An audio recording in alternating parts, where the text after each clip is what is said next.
Hello and welcome guys to another episode, another lesson on your A+ 2012-01 exam, where I'm going to tell you everything you need to know about exam objective 3.3, compare and contrast RAM characteristics. We're going to have a real close look up at RAM today. I'm going to tell you everything you need to know. I'm going to tell you about the kind of questions they might ask on your exam. And finally, as always, as in all of my videos, I'm going to give you some practice questions that you can use to make sure you are ready to answer questions on this topic for your exam. So let's go ahead and get started after I put my seeing goggles on and start to have a look at form factors. Let's do it. All right. So form factors, right? This is actually something we've talked a lot about already prior to this point. It essentially comes down to the fact that there's two different sizes of RAM modules. There's a smaller one and there is a bigger one. Now, without reading the notes that are on your screen right now, just have a think to yourself, what is the name for the one that is smaller? Where do they go? What is the name for the one that is bigger? Where do they go? Take a few seconds, think about it. You should know if you've looked at the previous exam objectives. Try to search for it in your brain. That's right, you got it. The small ones are called Small Outline Dual Inline Memory Modules, or SODIMMs. That's this one right here. And they generally go in laptops. SODIMMs are for laptops, whereas Dual Inline Memory Module, or DIMM, is in a desktop, and that's the larger RAM module. Okay, so that's the key thing you need to know about those two form factors. A SODIMM is smaller, goes in a laptop. A DIMM is bigger, goes in a desktop. That's pretty much it, right, guys? So there's a lot of information on this here, but basically, you can pause and read all that if you want, but it honestly just comes down, in terms of form factors, it comes down to the idea that SODIMMs go in a laptop, they're smaller, and that's about it, guys. SODIMMs are for laptops, they're a smaller form factor. The next thing is Dual Inline Memory Module, or DIMM. They are a larger form factor. They are for big desktops, all right? They're for desktops. They go in complete, full-size motherboards on a desktop. They're much larger, all right? SODIMM, small, laptops. DIMM, big, desktop. Pause and read that if you want, but really, that's what you need to know. That's pretty much it. Now, here's where we get into a little bit more details that you do need to know.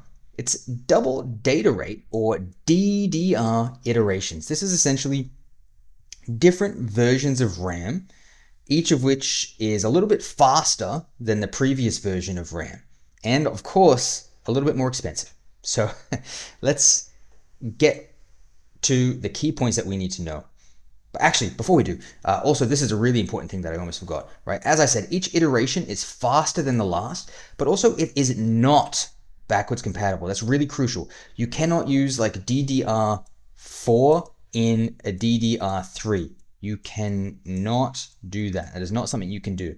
You have to make sure you put a DDR4 RAM component in a DDR4 slot. It is not backwards compatible. Okay, you cannot use DDR4 in a DDR3 slot. You have to use the right RAM module for the right slot. So this is the kind of information you may be asked about on your exam, about each DDR iteration. I would be very surprised if they got into such specific details here. But look, the capacity is something you'll definitely, probably the highest priority here. So for example, DDR1 has 1 gigabyte of memory, all right, 1 gigabyte capacity. The speed and performance, really for that, you just need to know with each iteration, it gets faster. Again, at each iteration, it gets faster. With each iteration, it improves for the rest of these, all right? You likely won't be asked about the specific amount of pins. I really don't think, it's a very wide exam. I don't think they'll go that in depth, but have a look at this information. You could be asked about any of this, but I'd say the key one you may be asked about is the maximum capacity, if you were to be asked about any of these specifics at all, in which case you just need to know DDR1 is 1 gigabyte, DDR2 is 4 gigabyte, DDR3 is 16 gigabyte, DDR4 is 32 gigabyte, and DDR5 is about 128 gigabytes, all right? So that's the capacity per DIMM of DDR RAM. And with each one, you get more speed, and you also get additional expenses. You have to pay more money. So you got to make that toss up for your exam, like, hey, which type of RAM iteration, which DDR RAM should I recommend for this person based on their budget, right? Based on their budget and based on their requirements, right? That's pretty much what you're going to be looking at. How much speed do they need and how much money do they have? You might have to toss that up to recommend one of these for your exam. That's what you might be asked about. The next thing you need to know is error correcting code. So ECC, or error correcting code, versus non-error correcting code RAM. Long story short, guys, you can pause and read all this that you want, but in layman's terms, error correcting code is a very high-tech type of RAM which is capable of having a look and saying, oh, actually, I've made a mistake. I'm going to go back and fix that mistake. No more mistake. As you can imagine, that's quite a complex task, and therefore it's going to be significantly more expensive to get error correcting code, right? So you're going to want to make sure it's really worth it and really necessary for your exam. That comes to you, that falls to you to make that decision. Is this necessary for this person to have error correcting code? Okay, RAM, ECC RAM. So why would you want it? Why would you want it? Well, it includes extra bits for error detection, so it's detecting errors. What kind of environment would require you to really need to detect errors, right? Highly important data, for an example. If you're using a system that it holds highly important data and you can't afford to lose anything, maybe that's something you'd want to consider, right? Absolutely, absolutely. Whereas non-error correcting code RAM, ECC RAM, sorry, does not perform that function, all right? So you'll just have to toss up, you'll need to be able to say, oh, based on that description, that is ECC RAM, or do they actually need that based on what they need and the amount of money they have available in their budget? You might have to make that call, all right? The next thing is channel configurations. So in essence, guys, there's many different channel configurations you can have. It essentially boils down to, if you have a one channel configuration, that means you have one RAM module. You have one channel that data can flow through. If you have a dual channel configuration, you now have two channels that the data can flow through. I'm sure you are starting to quickly wrap your head around the idea that you can also have a 3-channel configuration, in which case, you guessed it, you'd have 3 channels, etc., right? And quad channel. The more channels, the more routes there are for the data to flow through at the one time, and the more efficiently you're going to be able to perform tasks, the higher performance tasks you're going to be able to do, right? So here's a real in action, right? You've got 4 different channels of which your RAM can actually send data at the same time. That's a pretty easy concept to understand. Here's where it might get a little bit more tricky, and for your exam, you really need to keep note of it. Have a look at these. You've got a single channel set up with 8 gigabytes of RAM. And then over here, you've got a quad channel setup with each RAM module consisting of 2 gigabytes. You might now be thinking, okay, shoot, I wonder which one I would need, or which one would be faster, which one would be more efficient. This has a greater capacity in that individual RAM, but this has 4 channels, okay?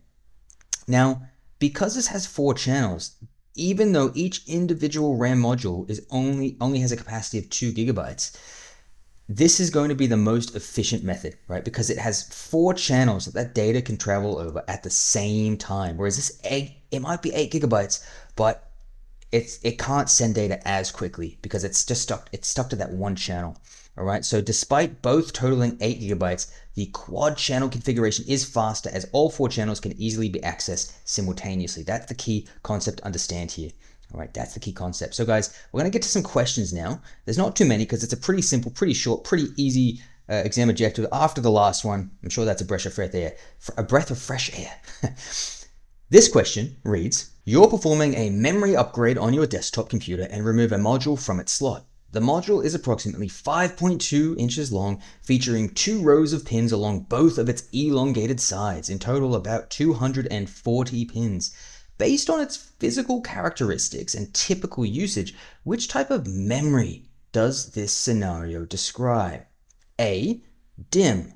B, so dim. C, there is no way to know based on this information. Or D, a combination of dim and so dim. There really is a key giveaway here, guys, and I'm going to give you a hint. It's not in the numbers. They're really just there to make it seem like it's more complicated than it is. Your answer coming in 3, 2, 1. It is A, dim. Guys, Forget about all these numbers, 5.2 inches long, 240 pins. Let's have a look at the question. You're performing a memory upgrade on your desktop computer. What goes in a desktop? DIMM. What goes in a laptop? SODIMM. That was the only information you really needed. That was it. You don't put SODIMM in a desktop, you put DIMM in a desktop. The numbers, sometimes the questions are just overly complicated to try to throw you off and get you stuck in the numbers. Okay, trust yourself, trust what you know. The next question reads, while examining the documentation for a memory upgrade, you come across a specification stating that the maximum capacity per DIMM is 16 gigabytes. Based solely on this capacity information, which DDR generation does this module most likely belong to? A, DDR1, B, DDR2, C, DDR3, D, DDR4. Pause the video if you need more time. 16 gigabytes. Which DDR iteration is that? Here we go. 3, 2, 1. Answer is C, DDR3, guys. That was DDR3. This just comes down to knowing that information. There's not a lot for me to say here. You just got to know the maximum capacity for each DDR in order to get that question right. All right. Next question reads, a company is setting up a mission critical server environment where data integrity and system stability are crucial. To ensure that memory errors are automatically detected and corrected without causing system crashes, which type of memory solution should be deployed? A, non-ECC RAM because it typically offers higher speeds and lower costs. B, ECC RAM because it includes error checking and correction capabilities that detect and fix single-bit errors. C, non-ECC RAM because it is important to eliminate any potential errors on the system. D, ECC RAM because it is specifically designed to work with systems that have extra memory cooling features. Pause the video. Take a few seconds, answer the question, and let's take a look. 3, 2, 1.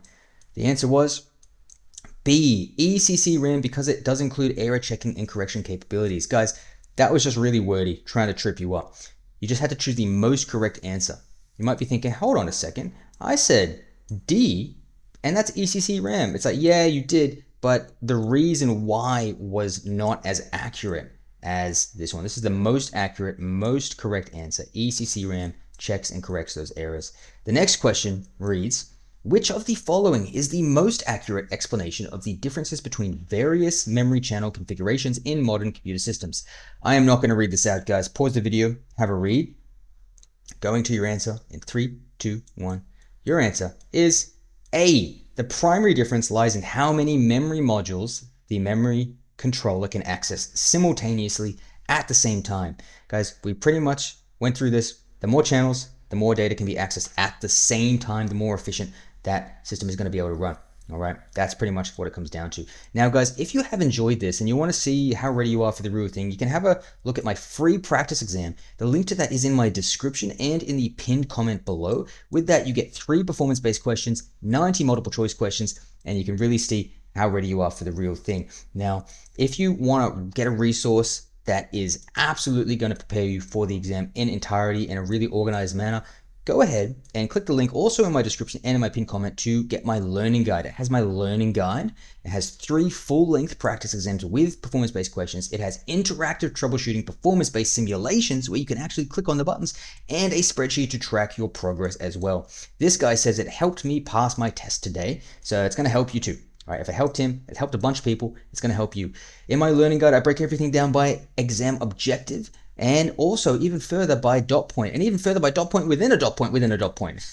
I make sure you cover absolutely everything with notes, detailed notes with multiple choice questions broken down by exam objective so you can really identify your weak points, clear explanations for you to understand properly, for lack of better phrasing, at this time of night after work when I'm making this. That's the best way I can say it. 11 performance-based questions in your learning guide as well. And with these clickable simulations on troubleshooting, you can actually click each of these buttons, which will take you to troubleshooting scenarios. This one in particular has you click on each of these people and you can solve an issue for each of them to really get your skills up to speed in an interactive format. You can click on the printers and solve an issue there. And I also give you a video on how to use 2 free AI tools. Once you've located your weak areas, what is a really good way using free AI tools to get your knowledge up to scratch quickly. Don't just rely on the standard methods everyone else uses, guys. There's better ways to do things, and I show you how to do them in that video. And finally, I show you a special tactic on how to use multiple choice questions to actually study effectively. Not just take them the same way everyone else takes them, but use it in an effective way that will actually really make sure you understand every single thing you need to understand for your exam. Okay, so if you want to get all of that, you can get that at journeytocyber.com/1201, or just go to journeytocyber.com and navigate to the 1201 section. Again, it helped this guy pass his exam. It's helped a bunch of people pass their exams, and the link to that will be in the description and the comment below. But if that's not your thing, if you're not quite there yet, that's okay, guys. Look, this series is free. You got a bunch of questions here that's free. The questions don't cover everything, but it's gonna cover most of your bases. Okay, so you really can largely rely on this free series to get you through most of what you need to know. But if you just want that extra sense of security and you want these resources that I've laid out, it's all over there for you. Otherwise, guys, I will see you in the next one, which is coming up soon. And let's keep getting ready to smash this thing. You guys are killing it. Look, we're pretty much, I think, halfway there. Like, don't quote me on the math, but I think we're halfway there. So you're killing it. I know it's all dense, but if you keep going how you're going, you're going to get it. All right. See you in the next one. Bye, guys. Enjoy your journey to cyber. I'm going to say every video, I'm saying that now. That's how I'm ending it. 100%. That's a new thing.